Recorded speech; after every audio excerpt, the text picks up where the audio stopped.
Hello, everyone, and welcome to today's webinar on renewable energy, job opportunities along the value chain for women and youth. Real quickly, if I could ask our presenters to mute yourselves so that we aren't receiving background noise. Thank you. So hello, again, I'm Vicki Healy, a project manager at the National Renewable Energy Laboratory, and I will be moderator today for this particular webinar. We have a great panel lined up for you today, and we're really glad that you're able to join us. We will begin by covering some of the webinar basics so that you know how to participate as an attendee, and I'll provide a short overview of the Global Women's Network for the Energy Transition and also the Clean Energy Solutions Center. Then we will hear from our presenters, Dr. Rabia Faruqi from IRENA, Mr. Adedoyin Adeleke from ISNAD Africa, and also from Ms. Claire Baker from Livelihoods. Following these presentations, we will take questions submitted by the audience. And lastly, after the webinar concludes, I just want to let you know that there will be a short survey that will be displayed on your screen. And we ask that you just hang on for a couple of minutes and take some time to answer the questions to let us know how we did today. Your feedback is very important to us.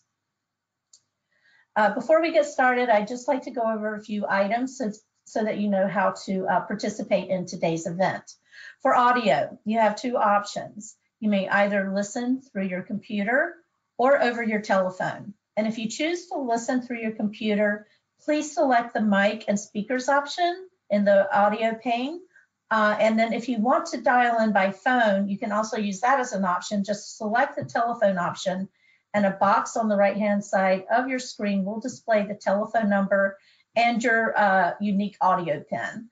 And again, just a gentle reminder to our panelists to please mute your audios while you're not presenting.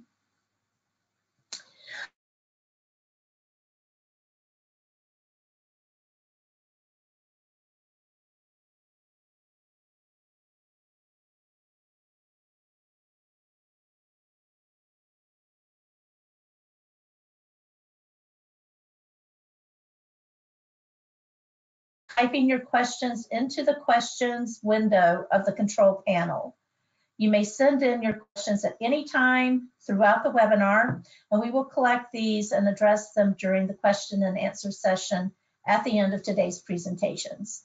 When you submit your questions, if you wouldn't mind, please state the name of the presenter or the presenters that you are addressing your question to so that I can direct them to the right person.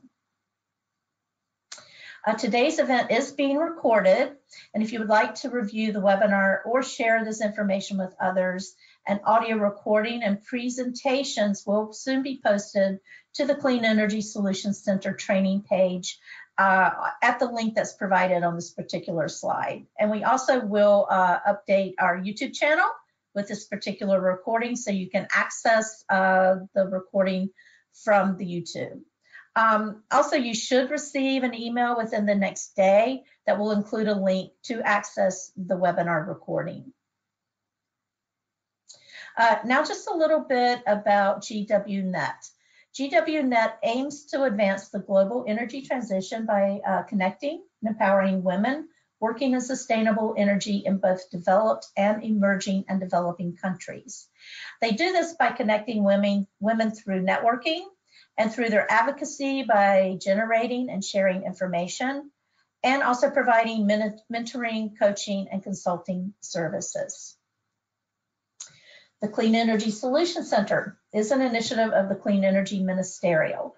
The Solutions Center operates through generous support from the Australian and US governments and is structured to help governments around the world design and adopt policies and programs that support the deployment of clean energy technologies. This help is provided through an Ask an Expert technical assistance service, which is offered to governments free of charge, and it is designed to allow experts to respond quickly to questions. The Solutions Center also engages in capacity building activities, such as this webinar you are attending today. So now I would like to introduce our very esteemed panel. First up today is Dr. Rabia Faruqi. She's the Director of Knowledge, Policy, and Finance at the International Renewable Energy Agency, also known as IRENA. Dr. Faruqi joined IRENA in 2011, and she oversees such efforts as production of up-to-date and authoritative renewable energy data and information, analysis to identify best practices in renewable energy policies and finance, and advice and support to countries tailoring policy and investment analysis to renewables deployment in the field. Dr. Faruqi holds a master's in applied economics and a PhD in economics from the American University located in Washington, D.C. And today, Rabia will share with us some findings related to jobs reported in IRENA's publication, Renewable Energy, A Gender Perspective. I believe that report was launched just back in January of this year. Following Rabia, we will welcome Mr. Adedoyin Adeleke. He is the founder and executive director of the International Support Network for African Development. Adedoyin is a PhD candidate with UNESCO Chair in Energy for Sustainable Development at the Politecnico di Milano in Italy. Mr. Adeleke initiated the Mentoring for Research program, which is a knowledge transfer and capacity building mechanism that raises global and multi-stakeholder support for students conducting research on sustainable energy, environment, and climate change in African universities. And Adedoyin will tell us about this valuable and very successful program and the impacts to date. Our third presenter is Ms. Claire Baker, Director of Development at Livelihoods, where she leads fundraising, communications, and partnerships. Claire works closely with the Livelihoods operations team in project planning and monitoring. And since graduating from Durham University in England, Claire has worked in the nonprofit and social business sector in several countries and regions. She worked for 2 years in operations and communications management to promote disability rights for Justide.com, an award-winning not-for-profit in Paris, and was part of a growing social business focused on access to solar energy in East Africa. Claire will tell us about how Livelihoods is creating jobs for youth and women in urban slums. And just lastly, a quick introduction about myself. As I mentioned early on, I'm Vicki Healy, a project manager at NREL, where I oversee the Clean Energy Solutions Center, and much of my work is focused on gender mainstreaming in clean energy policies and programs. I very much look forward to moderating our question and answer segment today. And with those introductions, I'd like to welcome Dr. Rabia Faruqi from IRENA to lead off the presentations. Rabia, over to you. Thank you. Thank you very much, Vicki. It's my pleasure to be here today and share with you some of the work that we do at IRENA. For those who don't know IRENA, it's an intergovernmental organization, and our mandate is to promote the adoption of all forms of renewable energy worldwide.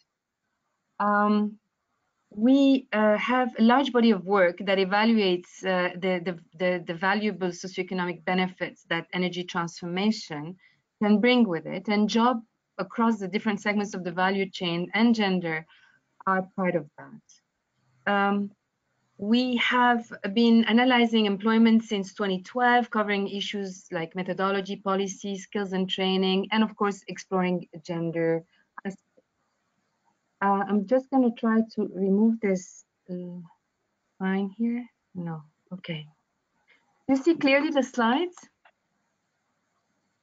Yes, we see them. Okay. Thank you. Okay. Thank you. So in our last review of jobs, we see that jobs have reached 11 million people in 2018, and our own estimates that we forecast job generation or creation by 2050, we expect it to be 42 million. Now, to ensure that the energy transformation is just and fair, one of the essential steps is to basically look closer at gender. And us women represent about half of humanity, and yet we have traditionally been underrepresented in the workforce, and especially in the energy sector. And according to IRENA's latest survey, which Vicki kindly presented,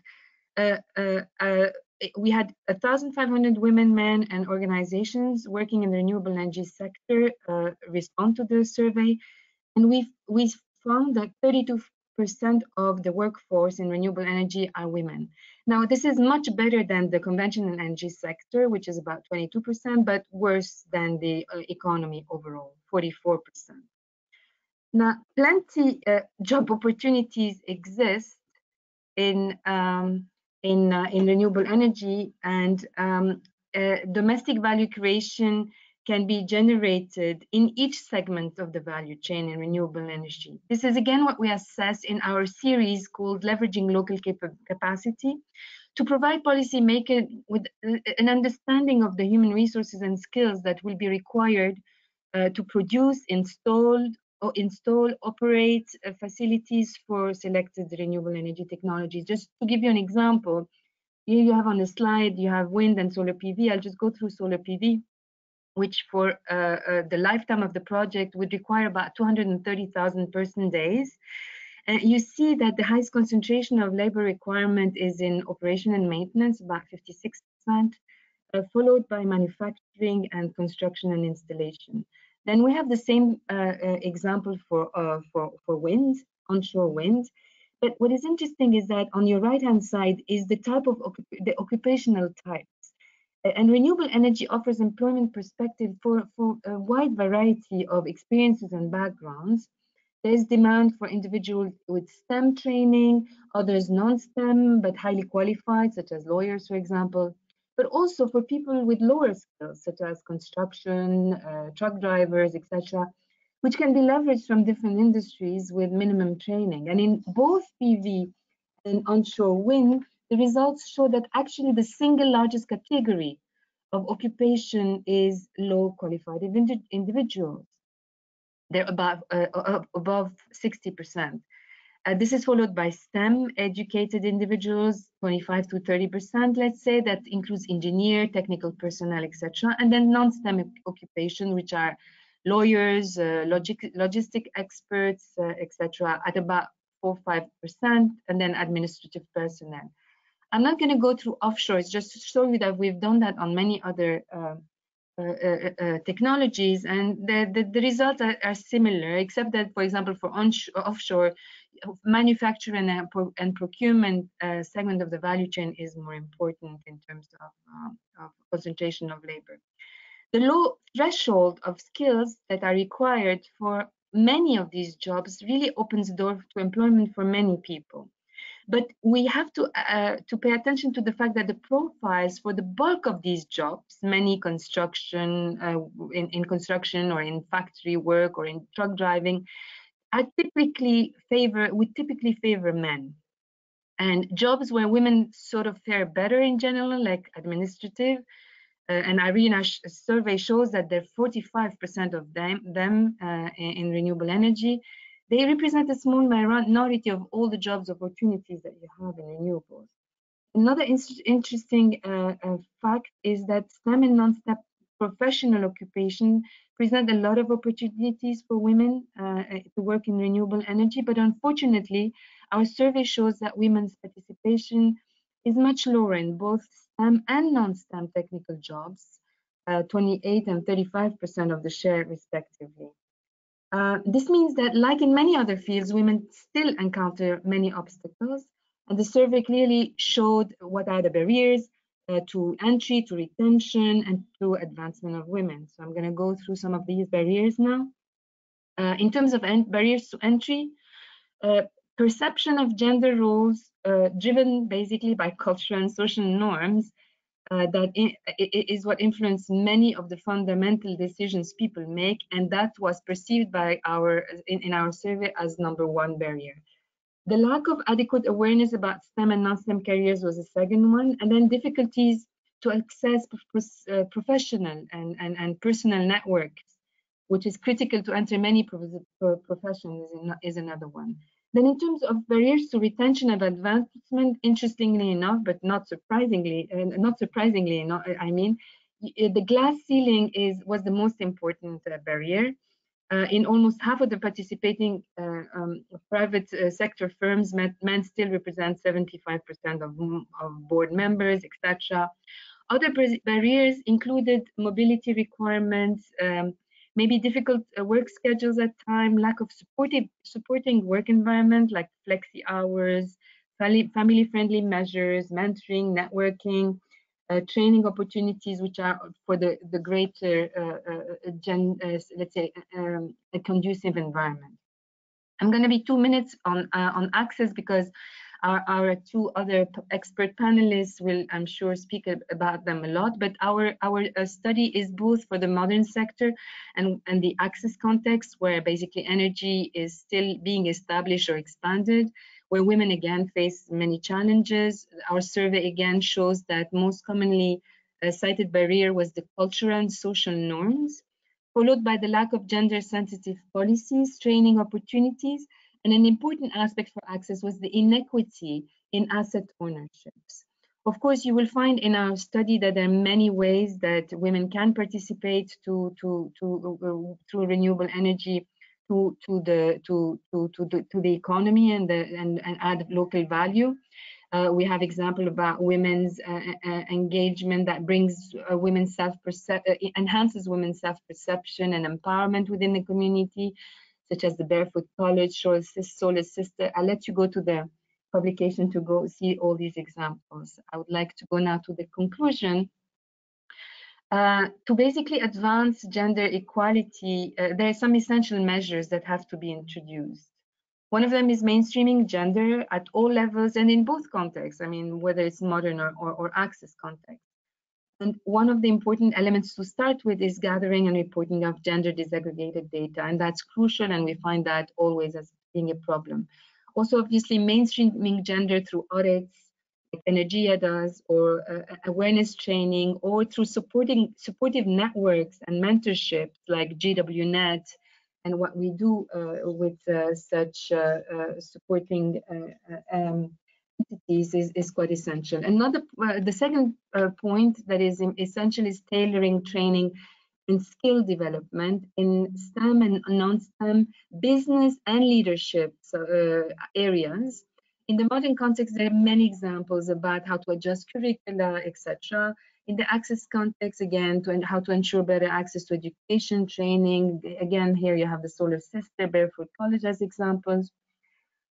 Attracting and retaining talent in the energy sector is also very important, through such things as gender targets. Canada has very good examples of 30% females engineer by 2030 programs, but quotas are also important to address workplace imbalances. Like in France, Germany, you have a quota for women in corporate boardrooms, and it works. Also important is to commit the leadership to ensure that the workplace policies and practices like fair and transparent decision making and equal pay is important. In Iceland, we have a nice example where the public utility Reykjavik Energy adopted policies to eliminate the gender pay gap and paid for that gap actually. I'm not going to go through the access context, but just to mention one more time that access to finance and markets are key. And programs that provide, for example, loans in our communities, such as SEWA, Self-Employed Women's Association, is extremely important. To conclude, I'm not going to really conclude because there's so many things to say, but I hope the discussion will bring that. I'd just like to mention that IRENA, together with GWEC and GWNet, are doing another survey. This one is focused on women in the wind industry. We're conducting it to track what is going on throughout the value chain of the wind sector. We have another 4 days to go, so women who are listening to us who are in wind, please do the survey. Your voice is very important. The results will serve as the basis of a new report, and we will launch it in January at IRENA's General Assembly. With that, I'd like to thank you for your attention, and thank you, Vicky, for having me with you. Rabia, thank you so much for that presentation. And now, Adedoyin, I would like to pass over the webinar to you.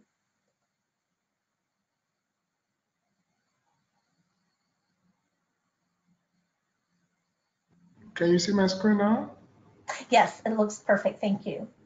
Oh, thank you very much. And thank you, Dr. Rabia, for your presentation. And I'm going to be talking about one of the reports about renewable energy jobs later on. Thank you very much, and thank you for inviting me, Vicky. My name is Adedoyin, as introduced. I'll be speaking about our Mentoring for Research program, which prepares students, particularly in African universities, for the job place. Yeah, basically, Iceland Africa, our overall objective is to raise global multi-stakeholder support for clean energy transition and climate resilience in Africa.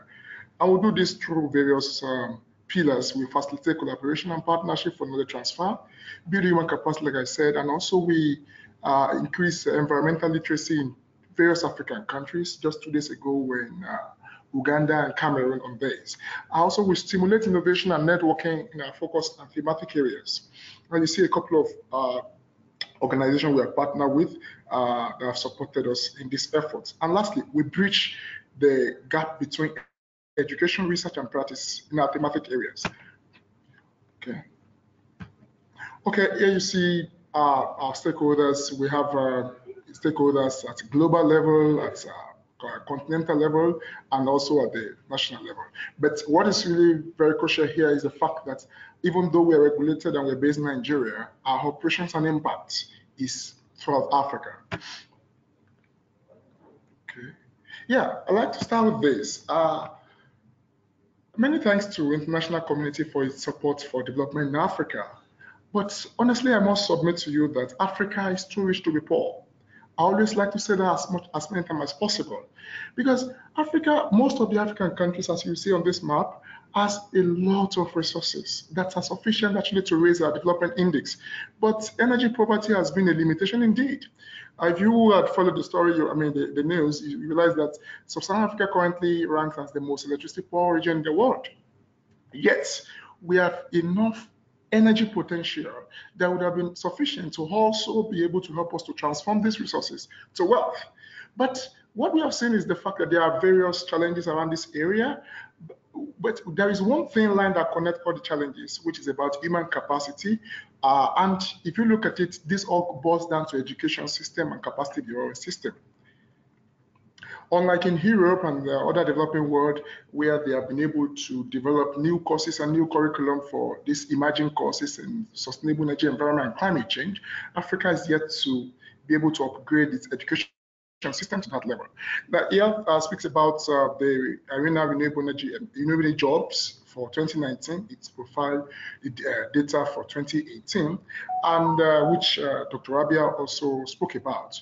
You will find that Africa accounts for about 2.9%. In fact, it's even better this year. That of 2017, the report 2018, was actually less than 1% out of 10.3 million jobs. So as of today, we have less than 3% of renewable energy jobs in the world in Africa. Yet, this is a region where we are, a continent where we have abundant resources.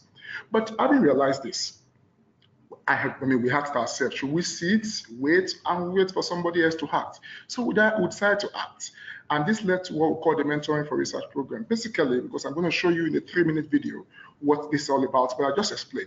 We look for students in African universities in any discipline. Since we don't have too many of these courses in various departments or courses of their own, we look for students in various disciplines, law, engineering, accounting, economics, and various fields, including languages, that would like to do the research, particularly master's and PhD, on anything on renewable energy, environment, and climate change. And then because we realized that since our universities do not have sufficient human power to even supervise them sufficiently, so we look around the world and try to link them or get somebody who is an expert on their topic of interest and link them up for technical support. And this has been very successful. And you will see that we do not just focus on the academia around the world. We also focus on industry, think tanks, governments, international organizations. This is because we want to promote industry-relevant research and to help students orient their research in a way that is to solve a problem and also address policy. Beyond this, though this is what we have done thus far, but we also have 2 segments of it, of bringing the students together to communicate their research to policymakers and private stakeholders that could pick up the research. And okay, I'll show you a 3-minute video quickly, which explains what we have done.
Okay, that explains.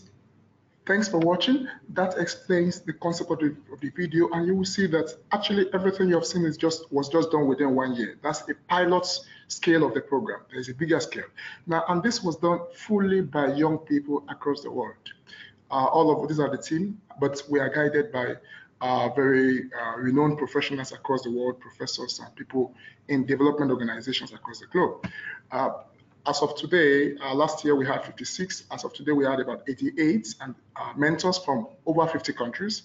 And these are some of the organizations, including Harvard University, University College London, where we have mentors that are supporting our students across Africa. And impact matrix, I just say briefly that as of today, we have been able to support 57 students, graduate students, including MSc and PhDs in 38 universities in 17 African countries. And by December 1st, we'll open the next call for the next year program. And this is probably one of the parts that really gets us encouraged. Realize that thus far, as of 2 days ago, our website has been visited from 170 countries. And what is even more exciting is the fact that number of visits is more than twice of number of visitors. It shows that every single person that came on the website to look at the program came back again, which really impresses us. And every day we have visitors from about 15 to 20 countries of the world. So, and then this is the other part of the program, but this is for secondary school students that we also do. Now, this is probably my second last point. I personally developed this. Don't mind me, I'm not an expert in graphic design. Yeah, what I would like to preach about this is that in career development is basically 3 segments. One is building capacity. When you build capacity, it makes you ready for career opportunity.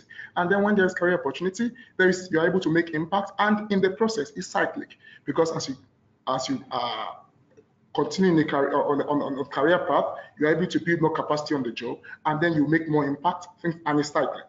But what does it now mean? This applies to every field in the world.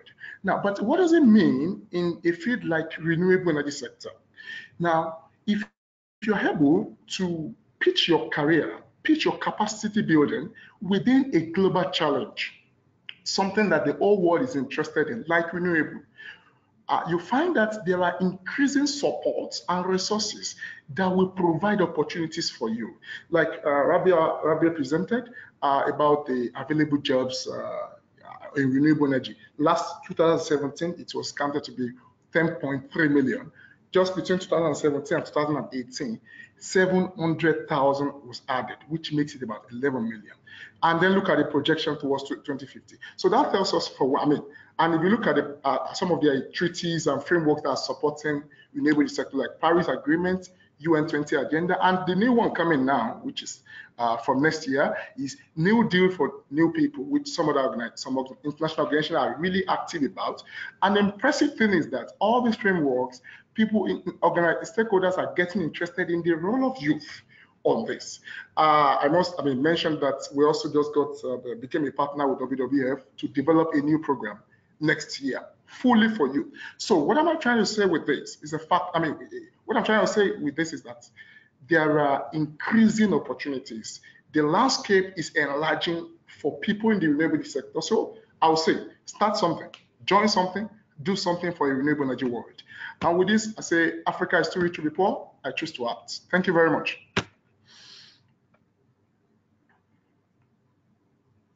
Adedoyin, thank you so much for that presentation, and also for sharing that video. It was really interesting to see the accomplishments that you've been able to achieve in just a very short period of time. And so now, last but not least, I'd like to turn over the presentation to Ms. Claire Baker from Livelihoods. Claire, over to you.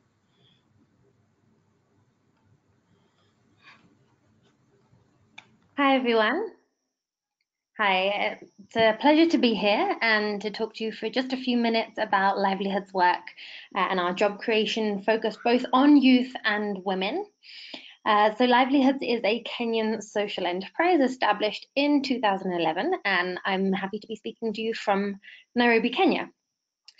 So the problem that was identified by Livelihoods 8 years ago was the youth unemployment problem and the unemployment problem for women in urban Kenyan slums. So Kenyan slums are densely populated, overcrowded, and there's up to 70% youth unemployment. And unemployment and undereducation is much higher for women. It's 10% higher than amongst men. And there's also barriers for women, of course, in terms of the societal expectations of their role. Often they can be prevented from working by family members who believe that their role should be in the home and not working. So they're actually held back from earning an income. The other problem that we identified was a problem that we all know, which is the lack of access to affordable, life-improving, clean energy technologies, such as solar products, clean cook stoves. Oftentimes these products exist, but they are just not getting to the right people. The manufacturers don't have boots on the ground. And yet these are the communities that can most benefit from them because they have low income, often earning between $90 and $300 a month or even less. And the vast majority of Kenyan households in both urban and rural areas depend on biomass. So that is charcoal, wood, and other biomass to cook on and to light their homes and even to heat their homes. So the solution that we came up with is a distribution channel powered by trained youth and women sales agents that bring access to these clean energy products to their communities, so in slum households across Kenya.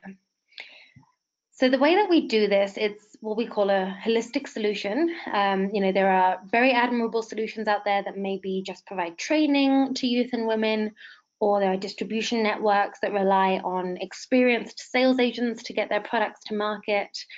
But what we try and do is we piece this all together. So we train youth and women as sales agents. We give them products on consignment, so they take on no financial risk. They reach out to consumers in their communities through door-to-door marketing, through market activations with partners. They pitch to groups, they do demonstrations. Basically, they go out there and sell their products to earn an income. The money that they make, they earn a commission on. The sales that they make, they earn a commission on. Livelihoods also retains obviously a small margin to contribute to covering the costs of running this operation. The rest of the money is reinvested back into buying more inventory or into training more youth. And obviously what we depend on quite heavily is suppliers who have these products. So manufacturers or suppliers that we work with in Kenya directly, and we source the products from, and we stock them in our local branches, which are essentially inventory and training hubs. So we are a non-profit, so as I mentioned, any money basically goes back into this operation. So we don't have shareholders, stakeholders that are waiting for us to turn over a profit. And so the majority of everything that we make in revenue and profit goes to the sales agents, because as you can tell from our name, Livelihoods, our aim is to create livelihoods for these youth and women that so badly need a job and have so much potential. But unfortunately, because of where they're from in the slums, because of their lack of education and their lack of knowledge of where to go to get a job and how to manage inventory, how to manage profit and loss, they are unable to earn a sustainable income. And it is in this scenario, often they might fall into crime or unemployment. And we've had a lot of sales agents who have come to us after having fallen into these bad habits and bad influences, and they're able to transform their lives while also creating huge impact in their communities. So I mentioned that they take on no financial risk. So it's a low risk income and skills building opportunity. It's very important for us that we don't ask for any investment up front, because oftentimes the sales agents come to us and our trainees come to us, to become sales agents. They do not have the resources to invest in inventory, and that is why they come for the training and for this income generation opportunity. But we're not giving handouts. Right? As you can see on the middle left of this screen, we're calling it entrepreneurial aid. And actually DevX wrote an article on us, from which I stole this term. I didn't invent it. I think it's quite well known. but it's entrepreneurial aid. It's not handouts. It's really an opportunity for our trainees and sales agents to get out as much as they put in. So they can be earning up to double the average income for a salesperson. They can be promoted. They can go on to start their own business. And in fact, 50% of our sales agents do go on to start their own business within 5 years using the skills and the capital that they've gained from livelihoods. But the idea is that they can also remain with us for as long as they like. There is no exit strategy or graduation from livelihoods that is imposed. It's very much open-ended, so everybody can make as much of it as they want. And we provide daily coaching, support, and access to products for every sales agent that remains with us. So we have a lot of stories to tell. We've trained more than 4,000 youth and women. So as you can imagine, there's a huge amount of success stories. Rachel is one that I wanted to highlight. So she's the lady in blue on the left here, because really she has been with livelihoods for many years now, and she has made this a career. So she's found her niche, she has customers, she gets referrals, she is now recognized as a change maker in her community. And she's constantly growing her skills and her confidence. Even her ability to express herself in English and interact with visitors, people from different tribes, different backgrounds, different socioeconomic backgrounds. And the transformation has really been visible. And she has also then coached and mentored new sales agents that come through her branch here in Nairobi. So I'm sure if these slides are available afterwards, you can read Rachel's story. So I've mentioned clean energy products, but that all sounds a bit vague. You're probably asking yourselves, what type of products are these? So the vast majority of the products that we sell and distribute are clean cook stoves. So that's charcoal stoves, wood stoves, and ethanol.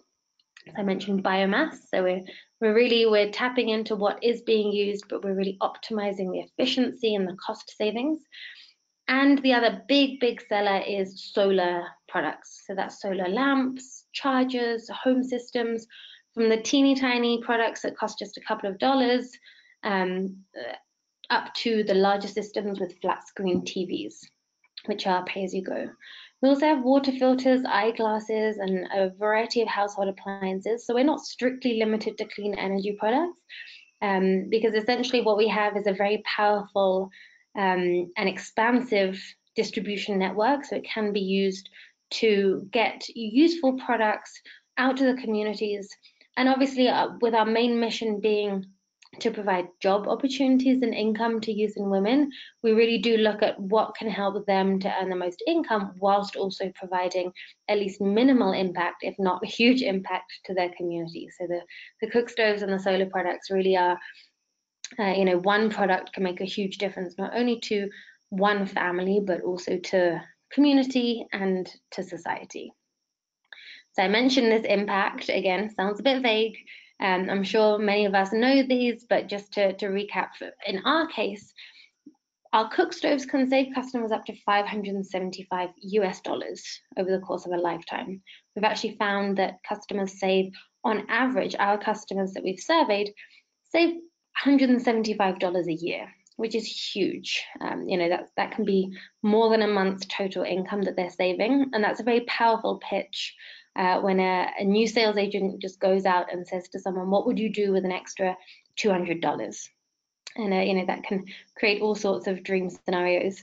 Obviously, the carbon CO2 emissions are very significant, and the customer is also aware that they are creating jobs in their community. So that's a powerful, convincing method that the sales agents can use as well, that they know that they are representing an organization that is not just selling products like any old supermarket or distribution network, but that the organization continuously creates new jobs and training opportunities for youth and women across the community. So I've talked a lot about different stories and people and products. Here are a few numbers for those of you who just want to get down to brass tacks. So I'd mentioned having trained more than 4,000 youth and women. With the distribution efforts combined, that's more than 250,000 lives improved. And as you can see, we've sold now almost 40,000 cook stoves and around 10,000 solar products. And this is all through this network of below the line distributors that we've trained, who most of them have never worked before or never had any sort of formal employment. And also, just as you can see on the bottom left, one thing that really does help to identify us and personify us is that 30% of our full-time staff has been promoted, of our sales agents have been promoted to full-time staff, so management. Even our senior management, some of them actually started off as sales agents and went through exactly the same training that they are now helping to provide to hundreds of youth and women in their communities every year. So I told you about Rachel's story. So the other side of the coin is the customer stories, obviously. We mentioned that there is obviously a huge impact, and we can be defined as much as a distribution company as we are a training and job creation organization. The products really are significant in improving the quality of life of households that they reach. So one big barrier we had from the beginning was affordability of the products. If a low-income household cannot afford this product, they will not be able to enjoy the cost benefits, the environmental, the health benefits, and obviously then the sales agents would just meet with resistance because of a lack of cash flow. So we introduced what we call LIPA, which is the Livelihoods Installment Payment Arrangement, and this allows customers to pay for their products bit by bit, kind of like a savings scheme or a layaway. And it's all managed using mobile money, which in Kenya is king. It's not cash that's king here. And it means that it's traceable, it's credible, and customers trust it. And we found that up to 20% of our sales are made using LIPA. So I've mentioned these communities, so I just wanted to highlight where they are. You can see they're pretty spread out across Kenya, bearing in mind that Kenya is quite particular in being very much population dense in this central band and in Mombasa at the bottom right there, whilst that top half, the northern stretch, stretching from west to east, is pretty sparsely populated. So we hope to be able to expand into these areas. That requires obviously startup funding to be able to set up operations in those areas. But we do have 8 communities across Kenya and one pilot operation in Uganda, which is very new this year and quite exciting. I mentioned we're a nonprofit, so part of the reason that we are here and able to achieve these numbers and create these stories of change is thanks to funding partners like the ones you see here, and also program partners. And I'd be happy to speak to anyone who's interested in our work and learning more about it. Feel free to reach out to me. Speaking of reaching out, is a photo of some of our staff, just personifying the fact that we are a young, vibrant organization and we are lively. And we are constantly reaching for more, for bigger, for better, for greater heights. So please do feel free to reach out to me. I'm always available, and you can find us on social media. And I'm looking forward to taking some questions along with the other 2 amazing panelists, and hopefully digging a little bit deeper. This was just a bit of an introduction from all of us. So thank you. Claire, thank you so much for that outstanding presentation. Give me just a moment to reset my screen, and we will launch into the question and answer session. Just a moment.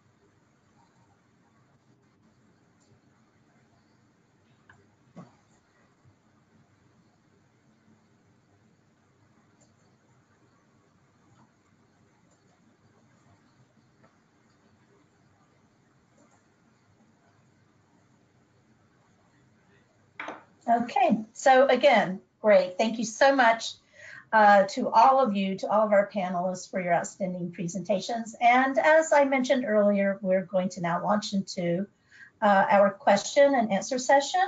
We've had some really good questions coming in from our audience. And I will begin with a question for Rabia as soon as I can access the questions here. 1 second.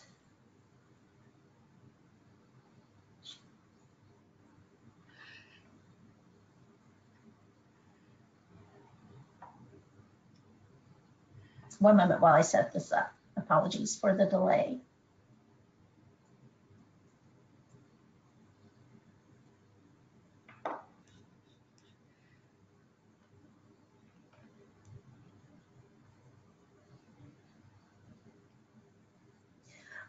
Actually, Claire, first a question for you. Is attention an issue, and if so, how, or I'm sorry, attrition an issue, and if so, how do you overcome this? And how do you define a job for your organization? Yeah, thanks, Vicky. Happy to answer that. Yeah, I think it's a common problem for all distribution organizations and job creation organizations that attrition can be a big issue. Of course, not everyone is good at sales or is interested in sales, and we're happy when our trainees graduate onto something else. One of our key defining characteristics, and actually our real I would say USP, to use the business term, our unique selling point, is that we have daily contact time with each of our trainees from the day that they arrive. And really that is key not only for retention, but also for their personal and professional development. Having the opportunity to interact and exchange and just be able to celebrate sometimes or troubleshoot with their fellow sales agents and with a manager is really what we recognize as being both necessary but also very resource intensive. So we define creating a job as anyone who earns an income through sales of the products that we provide them with, but then we do track retention for that. So, we look at obviously increasing the total amount of time that our sales agents spend with us, because not only does that help us become more sustainable as an organization, if each person that we train stays for longer, but it also means that they're more likely to continue to grow their income month on month. So it's a very big focal point for us, and something that we're... Okay, great. Thank you so much. And do you have a differentiated approach for youth and for women?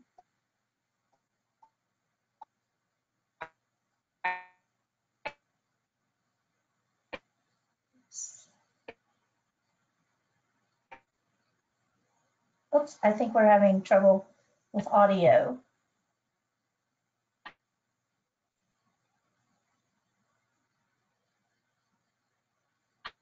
We seem to have lost your audio.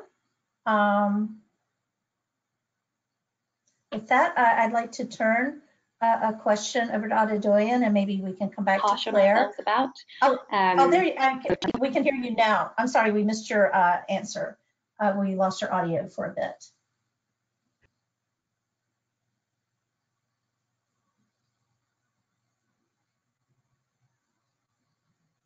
Sorry about that. Are you able to hear me now? Should I start again? Yes, if you don't mind, I'm sorry, we did lose your audio. So I'll start that again and keep it brief. We don't track them in a differentiated approach. What we do, as I say, is we give individualized attention. So in our coaching and support, each agent gets one-on-ones with a manager. So whether it's man, woman, or anything in between. And then when we monitor our, this tenure, as I mentioned, and retention, we do disaggregate that by gender. And what we always see is women, I'm happy to say, always far outperform men, both far outperform men, both in sales and in tenure with the organization. Great, thank you so much for that answer. Adedoyin, I have a question for you. What is the role of volunteering and career development in the renewable energy sector? Okay, thank you very much. I hope you can hear me. Yes. Basically, because renewable energy, particularly in developing world, is still an emerging field, there is a very significant role for volunteering. For instance, a number of organizations are just coming up and they need people to work with them, yet they have little finance. Yeah, while being a student, you can volunteer some time with them, gain experience, and then when you start looking for a job, there are people, the organization that will say they look for 2 years experience and things like that. But let me quickly share my own part of the story. While I was doing my master's degree program in Nigeria, there were 2 projects that my center was working on, like my faculty was working on. And I don't know, for whatever reason, they look at my profile and they chose me as the assistant coordinator, meaning that I was at the management level on that project. Now, there was this international opportunity that came up, a UNEP, UNESCO fellowship. And then they were not looking for students, they were looking for people with experience and that they were working on something. Definitely, I would not have been qualified being a student. But instead, I showed I was a student and I indicated that I was working on a project, and I happened to be the only person that happened to be a student that was there. And from that point, I was in Germany for 1 month. From that point, it been from one that opened the door for international engagement with me and national programs. So what brought me in there was volunteering. And secondly, there is the REN 21 reports that I just saw that, oh, people are contributing. Let me just register to be a contributor. And since then, in 2016, I've been a contributor to REN 21 report. When UNEP came up, they wanted to do 1 gigaton report. They also referred us, some of us, about 4 of us from Nigeria, and we also contributed to it.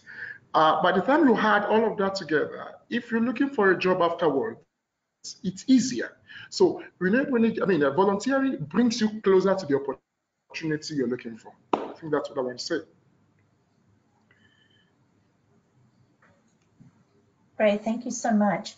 I need to, hold on 1 second, display. We've had quite a few questions coming in, and I just want to display these for myself so I can see them a little bit better. So if you don't mind standing by just for a second. Okay. Let's see.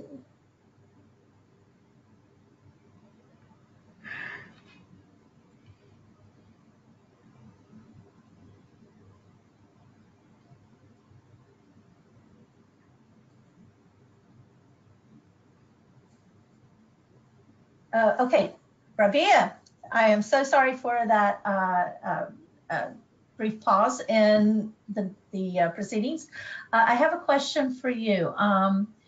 Could you explain the fact that as far as women are concerned in jobs, that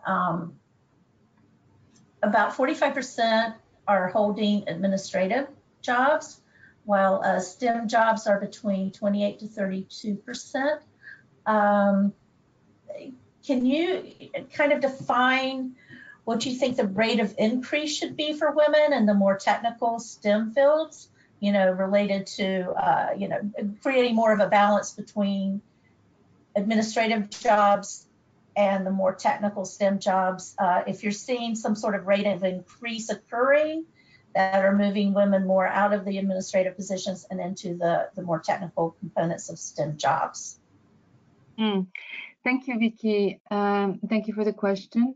It's a difficult one because we don't have numbers that can basically quantitative estimate that can draw some conclusions of that kind. All we can say is that women have faced many barriers to entry, but also to retention and advancement, such that and obviously it starts much earlier on, right, in the education, where you have definitely curricula that are designed with a certain bias women are not necessarily attracted to those fields because from early childhood they are, basically they look at certain fields as difficult fields or man fields or whatever. This is for the STEM versus non-STEM or administrative. But in the overall in the economy, you have the same problem, which means that the women technical backgrounds are not as attractive to women. But this has changed. I mean, there is evidence that it has changed overall globally. We don't have evidence that it has changed in renewable energy, except for the fact that we definitely have a better rate of women with STEM and highly educated non-STEM backgrounds that are in renewable energy versus the rest of the energy field. That's the only evidence that we have. Right. And just a little bit of a follow-up question to that, Rabia, is what sort of efforts do you think should be made to increase the percentage of women, I guess, entering more of the STEM-related jobs? Yeah, so there are many things one can do, but definitely training and skills development is very important. As I mentioned earlier, we've seen that simple adjustments in curricula, like they've done at Berkeley, MIT, even in King's College London, have gone a long way in attracting women. At Berkeley, for example, in 2014 was the first year that there were more women than men enrolled in introductory computer science classes. And an important factor was simply that the curriculum had started to emphasize group projects, creative thinking, in addition to programming. Same thing, so that's at the education level. But then even when women have a STEM background, once they enter the profession, retaining them and giving them advancement is another barrier that we have to overcome through the different means that I mentioned earlier. And there you can find all the details in the report that I on gender in renewable energy. And they're quite common to the energy field in general and to women in the economy overall. Terrific. Thank you so much. I realize we're coming close to the end of our time. So if I could just ask one more question of Adedoyin and Claire before we close the proceedings, and also to let our attendees know that if we don't have time to answer your questions, I will pass your questions along to our presenters, and perhaps they can follow up with you later on to, address your questions through email. So if that's okay with our panelists today, that would be a way that we could still address your questions even post-seminar. Adedoyin, excuse me, this one's for you. This is coming in about, as the mentors or the mentees, I'm sorry, reach the sort of end of their trainings and all, there's often some concerns and worries about where and how they can find jobs. What do you think about this, and what would be your advice on what can be done, how this can be done to assure that they have the greatest opportunities to find those jobs that they're seeking? Okay, thank you very much. I spoke first about the volunteering opportunities here and there, which I have benefited from, honestly. But within the program itself, you will see that I just came through the presentation. I said that was just a pilot scale. Now, at the end of the program has a component called SECAS, Sustainable Energy, Climate, Environment, and Climate Change Symposium. And what's the objective of this? The objective is such that we want, from the thesis of each of the students, we look specifically at which stakeholder will be interested in the results that this student has come up with.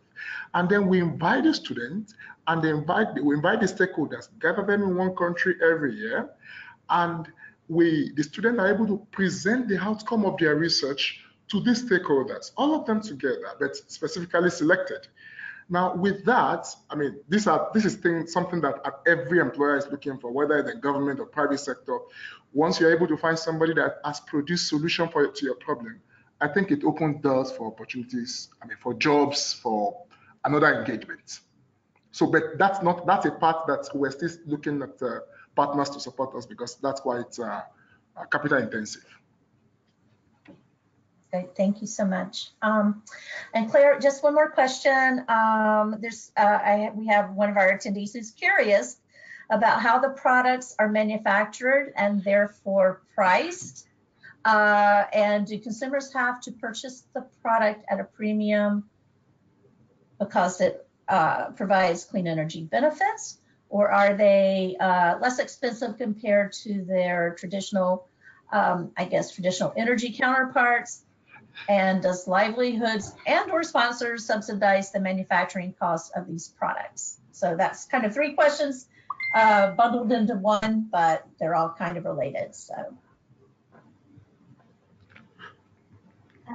Yeah, very good question. And I went into the details of what type of products, but not about the supply chain or the pricing. So happy to answer that. So we source the products directly from manufacturers and suppliers, and we price them according to the minimum margin that we can take in order for the sales agents to get a good incentive and commission on it. And as I mentioned, to help cover the cost of distribution and training. This is a very small margin, and it's not, what a commercial company would want for products, but at least it allows us to cover some of our costs. Now, the products are not cheap. They're actually much more expensive than the traditional versions, than traditional options, but they obviously provide immense economic, social, and health benefits. One of the things that I always like to say is that even if it's much more expensive than the traditional alternatives, it pays for itself with the savings. So, for example, a clean cook stove might cost $40 US. The traditional version might only be $5, but the savings from using half the fuel that they would use with the traditional version means that the stove will be paid off within 3 to 6 months, and then it will be pure savings. So that's really the value add, and also that's usually what it drives customers to buy the product, and then the health and environmental benefits are what they realize afterwards. I think I answered all of them, but you can tell me if I missed anything out in that 3-parter. No, I think that's great. You covered that really well. And we have so many great questions that have come in. This is a terrific audience with great questions. But again, I know I'm cognizant of the time and that we did have just 1 hour scheduled for this webinar. So I just, again, would like to state that I will send any additional questions that we weren't able to answer by email to our panelists if you're all okay with that, and we can address these questions offline. So again, apologies, never enough time. So, just I would like to again thank all of our presenters, and I'd like, I guess, now to offer an opportunity to each of you for any final thoughts and closing remarks. And Rabia, I'll start with you. Thank you, Vicky. Thank you for this opportunity. Maybe just that, as a last thought, that advancing basically equality and diversity in our sector, in the energy sector, is really a compelling proposition, and where one has to stop looking at it as some sort of zero-sum game. So I think gender is basically needs to be a pillar of the energy strategies at different levels, nationally, globally, locally, whatever. And it will just produce a swifter, more inclusive transition to renewable energy, and at the same time help us attain multiple SDGs. Oh, terrific. Great way to end. Adedoyin, any comments? Yeah, thank you very much. It's been a good time. I would say that the youth are the definer, if I should use that word, are the ones that would define the future Earth. And renewable energy, the renewable energy is the conventional energy of the future. So engagement of young people within the renewable energy sector is just the right step to take. And for sure, the opportunities are abounding. Thank you very much. Oh, thank you. A very inspirational note to leave on. And Claire, any final comments? Wow, I think the other panelists have said it all. I really hope that everyone listening, there's a bunch of people from all over the world. I hope everyone can take part in the conversation, whether it's on, I'm not sure if Twitter is, everyone can take part in the conversation, because I think everyone listening, I'm sure, has a lot to say to contribute to this, and I'd be really excited to see what questions come as a follow-up. And any ideas or comments that people have, because this is not, this is 1 hour out of millions of hours that we have to share, to exchange, and to actually take action that makes a difference. So thanks for hosting this, and thanks everyone for taking part. Oh, our pleasure. Thanks for being a part of it all. And so, all terrific. Lastly, I just really like to extend a very hearty thank you to our attendees. We really do appreciate your participation. Sorry, I can't get out that word. And your time. And, we really hope that you found today's webinar valuable and that you're taking away some good information that's helpful to you in both your professional and your personal lives. Just a really quick reminder that as I end the webinar, there will be a short survey that will pop up on your screen after we end. And we appreciate if you would just take a minute or two to answer the survey questions. It helps us know how we did and how we can improve in the future.